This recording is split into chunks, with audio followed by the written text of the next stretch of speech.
याद रखो जब अल्लाह फरमाएगा कि ऐ ईसा इब्न मरियम, क्या तुमने लोगों से कहा था कि अल्लाह के सिवा मुझे और मेरी वालिदा को माबूद मुकर्रर करो?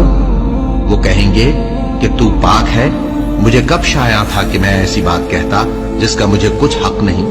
अगर मैंने ऐसा कहा होगा तो तुझको मालूम होगा, क्योंकि जो बात मेरे जी में है तू उसे जानता है, और जो तेरे जी में है उसे मैं नहीं जानता। बेशक तू अल्लामुल गुयूब है। मैंने इनसे कुछ नहीं कहा बजुज़ उसके जिसका तूने मुझे हुक्म दिया, वो ये कि तुम अल्लाह की इबादत करो जो मेरा और तुम्हारा सबका परवरदिगार है, और जब तक मैं उनमें रहा उनके हालात की खबर रखता रहा। फिर जब तूने मुझे दुनिया से उठा लिया तो तू ही उनका निगरां था, और तू हर चीज से खबरदार है। अगर तू उनको अजाब दे तो ये तेरे बंदे हैं, और अगर इन्हें बख्श दे तो तेरी मेहरबानी, इसलिए कि तू ही गालिब है, हिकमत वाला है। अल्लाह फरमाएगा कि आज वो दिन है कि सच्चों को उनकी सच्चाई ही फायदा देगी।